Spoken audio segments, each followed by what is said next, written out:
Hola. Do like a ha. Huh? Okay, first. Welcome back to Spotlight.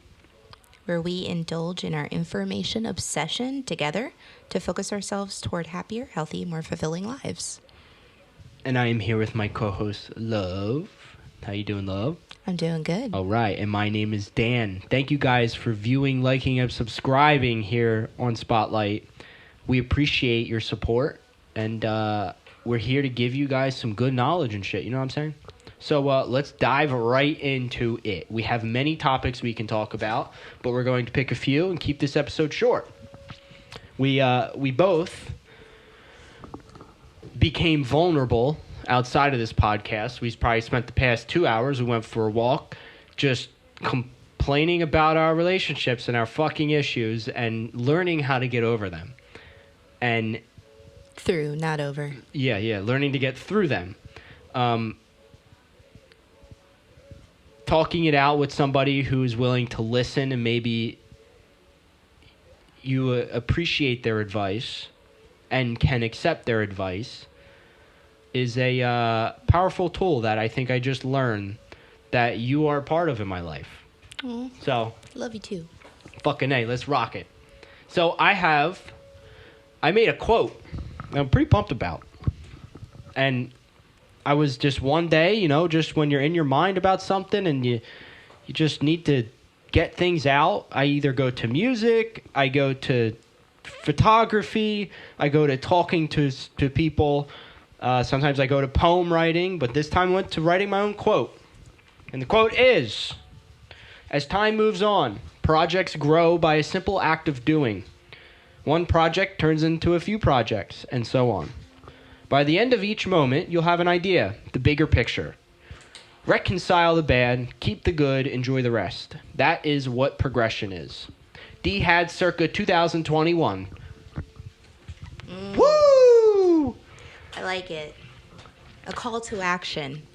So when I was working on some music, and I probably have over 1,500 files of music files in my music programs. Some are finished, some are released, whatever. All together, that's how many I have. I had a lot of projects. And that's where I came up with this quote, is that I was looking at my projects and I'm like, there's certain phases I go through, like that time where I came up with this quote, I go through all my projects. I'll go through one, do a little bit of work to it. All right, let's open the next one. So I have like a folder of those projects. And I realized that I looked at all of my projects, and if I put them all together, this is the grandiose idea. This is all of my hard work put into 1,500 projects. Finished, unfinished, maybe not even started. But most of them started with an idea, and, I'm able to take myself out, look at my files, my projects, and say, I did all that. And then that's where this quote came into play, where, it's creating a bigger picture for me. All 1,500 projects are creating a bigger picture for me. It's the constant process of going through those projects. All right, this is bad. Take this out of it. Oh, this sounds good. Maybe if I move this over here to this section, or if I take this little audio and move it to this project, it's just that 1% better each and every day. And that's where this quote came from the top of my dome. Progress, not perfection. Yeah. I think you have a really healthy ability to take action. And I think that's a struggle for a lot of people. I know it's a struggle for myself. Taking action is not something that I come by naturally. It's very sabotaged by fear. Both fear of failure and success. Yeah. And I like watching you move through that and take action anyway. And allow yourself to learn from, I don't even like calling them failures, but I guess that's what we call them. You know, I've gotten that. I appreciate that. Thank you. And I've gotten that compliment from other people as well. But, like, I don't recognize that I do that because it's just, I guess it's just something that's kind of embedded in me where I just, like, the specific example comes up. I don't know why, but this pops up often where I remember I went to, so there's a island in Burlington where there's used to be a rope swing. And it actually used to be, they had a ferry that ferried people back and forth, a ferry taxi thing, and there was an amusement park in the middle of it in like the 30s or 50s or something. All that's gone. Now it's just kind of a spot where a bunch of people just go and hang out. They take their kayaks over there, and but like I remember, we went over there. We didn't have enough kayaks for everybody, so we had to go there and then come back and then go back again. And like it was like a good mile kayak ride. And, like, I remember, like, nobody wanting to take the extra effort to just go back again. And, like, that's what's kind of embedded in me is that ability to just, like, I mean, I'll do it. Like, I don't care. Like, if you're going to do something, just do it and do it all the way through. And I'm not going to look at the problem. I'm going to look at it as fucking more exercise. I'm getting my shoulders bigger. My back's going to be bigger by this. I'm going to be pumped up. I'm going to be the sexiest looking one there. You know what I'm saying? And so that always pops into my mind. Like specific scenarios like that where, you know, if you're going to do something, do it the right way and do it all the way through. If you're going to clean your house, you know, move the couch. Don't be lazy. What me and my girlfriend have come down to doing, though, is like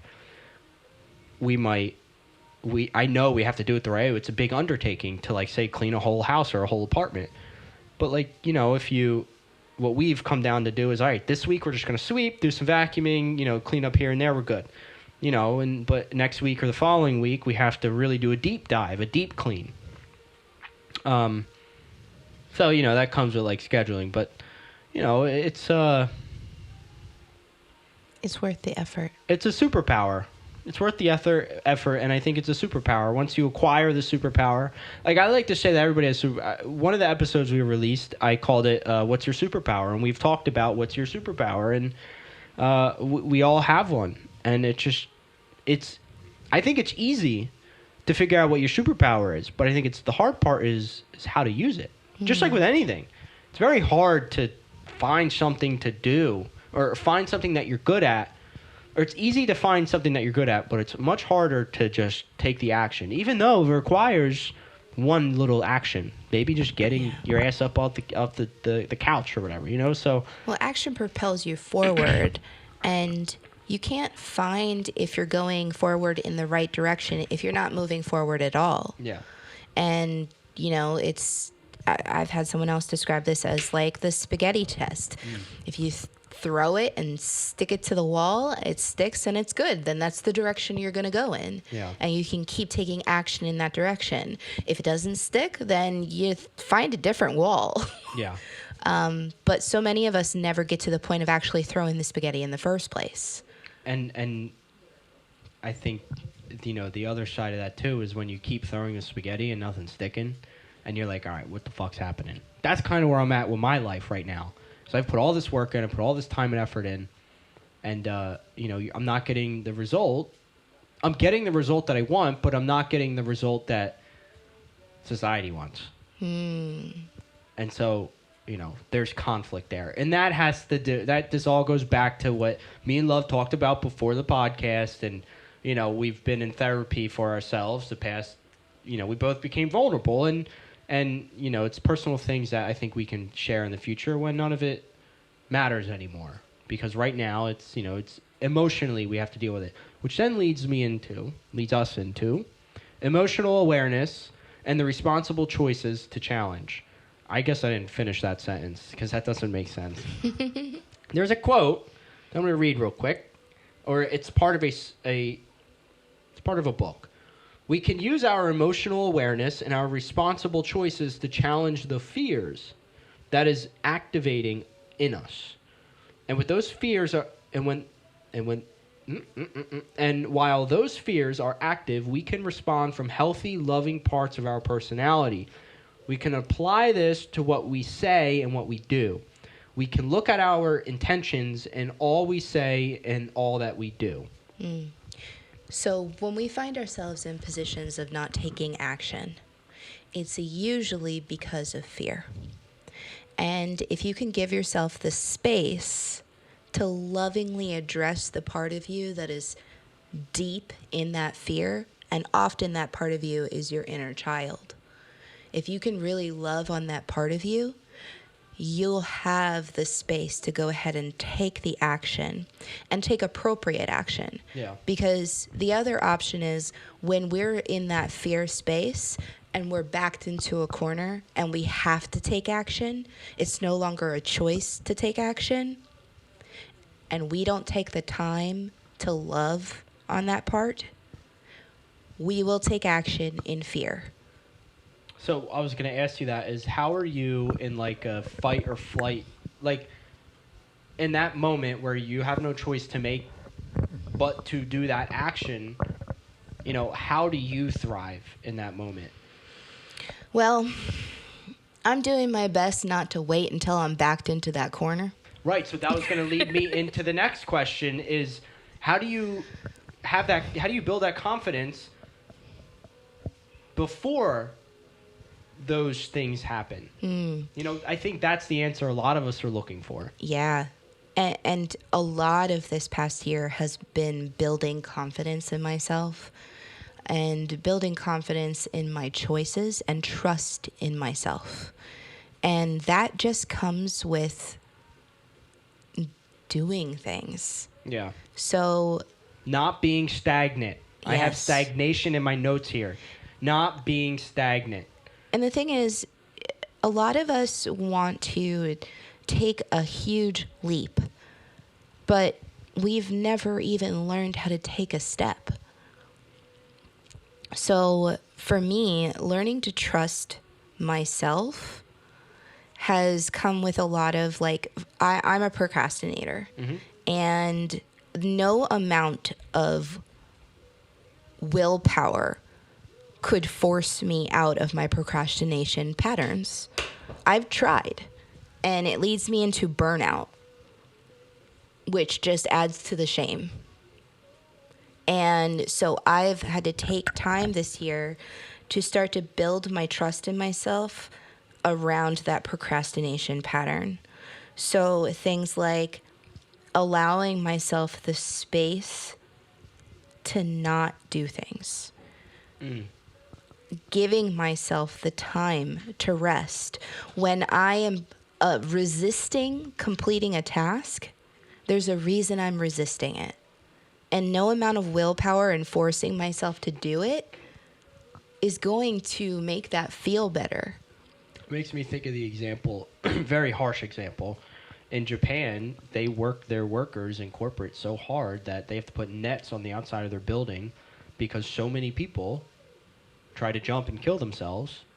And so they have to put nets around the building to stop people from doing that. Rather than just slow up or give people a little bit more freedom or a little bit more, they take other action by just, it's... well, societally, they prioritize... Yeah. China's very different. Yeah, they prioritize work and work ethic. And there's nothing wrong with that, but it does require a balance. And if you can't create that balance for yourself, you're going to just keep working until you work yourself to death. So what does productive boredom look like to you? Making time to be bored. Yes. So this is a new one for me. Especially with the technology that we have, we do not allow our brains to get bored. The second that you feel bored, you most likely pick up your phone. There's a statistic where people pick up their phone every 3 to 6 minutes. Yes. Throughout your day. Yeah. Every 3 to 6 minutes, you're on your phone. 120 times a day, the average person opens their phone. And I think that that's a conservative number. Yeah, I agree. So I am now scheduling time in where I don't have my phone on me, and I don't have a TV on, and I don't have music on, and I'm not reading a book, and I literally have nothing to do. Yeah, it sucks. And for that period of time, I have to allow myself to do nothing. And how does that work out? Well, Would you say some of your best ideas come from those moments? yes, 100%. It's building in those moments. You know how you get those like epiphany moments in the shower, or like you said, while you're running, Yeah. while you're doing menial tasks that require no real thought. Mm-hmm. That's when your brain looks for problems to solve and solves them really, really well. Yeah. Yeah, it's ironically I heard it about on a podcast about a week ago about being bored is a very useful thing. Which podcast? Comedy. Maybe Chrissy D. I think he was talking about it. Chrissy D podcast. Yeah, I mean, I think it's important to just allow yourself to be bored, allow yourself to be productive, allowing yourself. I just think is a powerful tool. Yeah. In general, I think that's going to. It's I think it's an essential part of the consciousness as we know it. Like we're humans. We're the only species on this earth that has a consciousness, that can consciously make a decision to hold going to the bathroom or not. Yeah. You know, it's funny because when I am really like not feeling like taking care of my chores. Sure. Your everyday stuff like laundry or dishes, and I'm just not feeling it. If I spend my entire morning walking around going, I just don't want to do it, but trying to force myself to do it, it will take me days to finish a task that could take me 15 minutes. But if I stop and I'm resisting it, okay, I'm going to allow myself to resist it then. Yeah. And I do whatever it is that I really want to be doing. Usually within 20 minutes, I'm then back at the original task, completing it faster and in record time, and I'm actually enjoying it. Yeah, because you're not caught up in the moment of it all, and you're caught up in the moment, but you're not caught up on the idea of hating it. Yeah. And hating that you're doing this specific thing. And I'm not stuck in this pattern of I have to do it. Sure. I then am like, you know what? I want it done. And it benefits me and it feels good to have it done. So I want to do it. Right. I'm able to make that shift by allowing myself to not want to do it in the first place. If I'm just let myself be okay with not wanting to do it and just say, heck, I'm not doing it. Then my brain is like, well, now we do want to do it. Well, then your father did this morning. The guy in the Jimmy J, the guy on the last podcast, JD. We had him on the pod, and as he listened, and he was just saying that he didn't want to do the dishes this morning. And as Katie walked down the stairs, she heard, I don't want to do these dishes. Fuck that. And like, I mean, he's on the other side of the spectrum, meaning he's very willing to not do any of that shit when it comes to responsibilities. Yeah. We're total opposites. Yeah. I'm a bit of a neat freak, and he's not. Yeah, he's a tornado, as they say in the Midwest. In Minnesota. It's Tornado Alley. What was I'm that? Work on my accent. Jesus Christ, help me, Lord. What? Moving on. Look, you have so I was texting Love yesterday about notes and stuff for the next pod, and she said, I don't even think you texted me that you put notes in here. There's paragraphs and paragraphs and paragraphs of things here. There's definitions of what awareness means. Let's see. Let's pick a topic here and we'll talk about something else. Okay. Well, let's wrap up productive boredom. I mean, it's fun being bored, but like also. Actually, I don't think we recognize that it's fun being bored, and it's something that I actually notice in my son. He hates boredom. Boredom is the worst possible thing in his life. Luckily, he's got lots of safety in his life now, and I'm glad that boredom is the worst problem in his life. Sure. But and new Fortnite chapter. He came does out. not know how Chapter 3 of Fortnite to. came out. It's hard for him to allow himself to be bored, and sometimes I have to be the enemy that says, "Be bored." Fuck it. Like, you have to be bored, because if it was up to him, he would immediately get on a screen every single second that he felt bored. Yeah. And so there are times where I go be bored, like go find something to do. You will become very creative when you're bored because your brain hates boredom. It really does. And going back to like tying that in with stagnation is like, all it takes is one step. Like, you can be bored, or you know, you can just be paralyzed, crippled by anxiety or whatever. I mean, a lot of it too is just allowing that anxiety in, And not distracting yourself from it. Yeah, and allowing yourself to be okay with where you're at, and recognizing the emotion.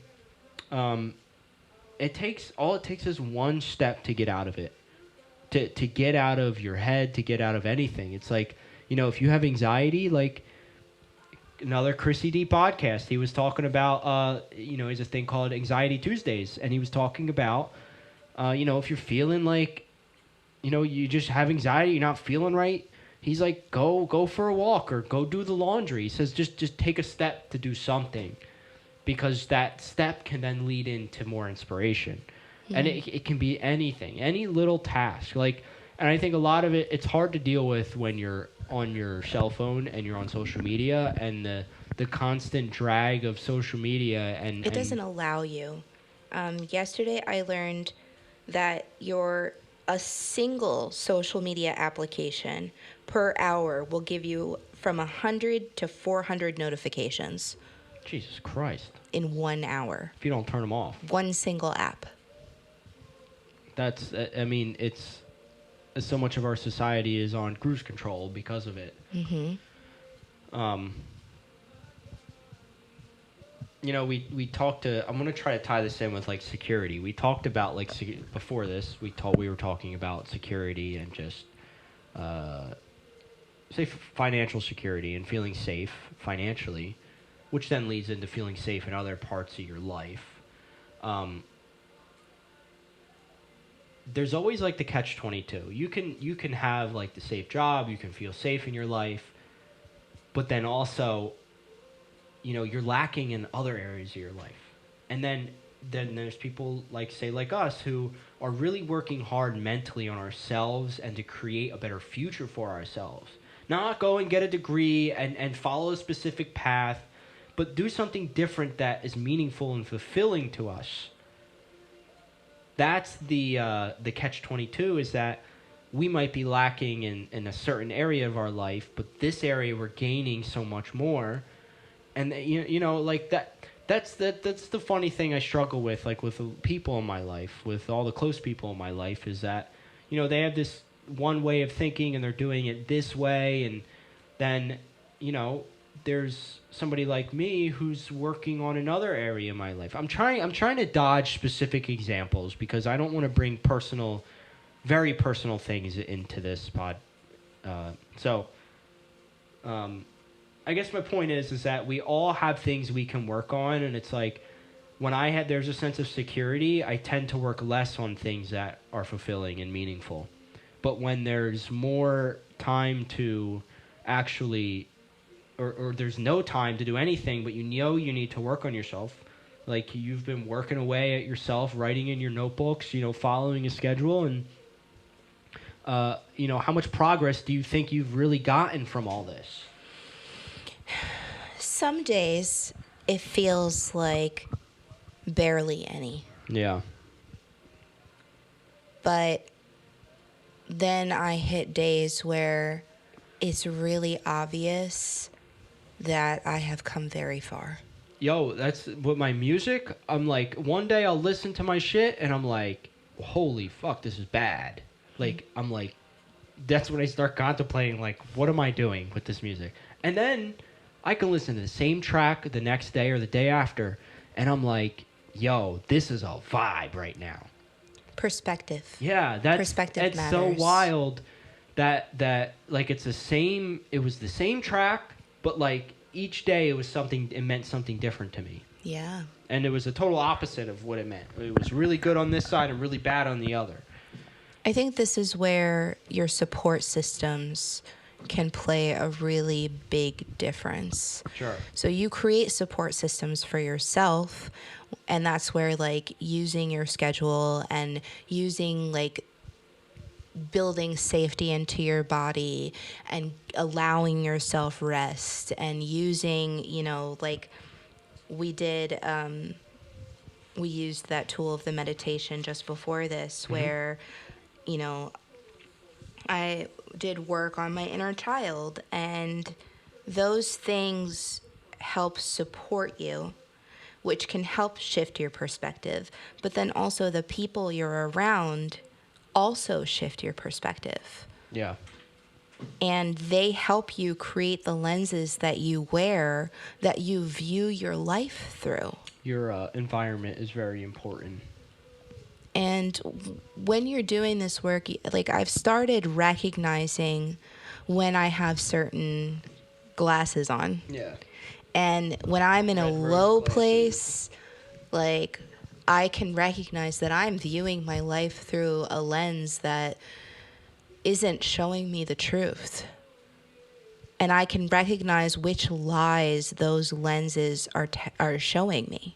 Where do you think you've gotten that from? Do you think you've gotten that from therapy itself, or do you think you've read it somewhere? All of it. Fair enough. Taking it all in, and this is just language that I'm using that's around this idea, but these are ideas that I've read in countless books, that I've heard from countless teachers. And who I am and who I'm being are not always the same person. And I'm doing my best to be who I am as much as the time as I can. But I'm human. Preach, sister. And I have moments where I get to take the glasses off entirely. Yeah. But those moments are not sustained. And so I've had to start recognizing and learning which glasses I'm wearing. And sometimes those glasses have lies about my self-worth and my ability and my choice in the matter. And they have lies about the perceptions that other people have of me. And then other times, some of those things can be negative, but then other times, I can be high on my horse. And I can think that, my shit doesn't stink. And that's another pair of glasses. And I have to learn to recognize which glasses I'm wearing and use my tools to adjust accordingly so that I can get back to who I am, so that I can get back to those moments where I take the glasses off entirely, so that those moments happen more and more. Putting perspective on your life, on your current moment, putting a perspective on it. Yes. I found that, I had to just unleash some emotional demons when I got here, and it was obviously eating me up. I don't know if you guys noticed that I was kind of feeling sad, but there's problems going on at home, and it's just, at the end of the day, it's relationship shit. Because you care. Right, of course. I care so much. Which is a wonderful thing. And, you know, for me, talking about it helps out a lot. And, you know, I always seem to come to the same question of, well, now what? How do I deal with it moving forward? Or you know, so I don't know. I just I think the power of community, I think, is the lesson that I've learned today, and the power of acceptance, and not even accepting things around me, but it's more of accepting myself for where I'm at in my life, accepting me for what I am now, currently, in this moment. You know, by what I'm wearing, by the way I look, by what I have going on for myself.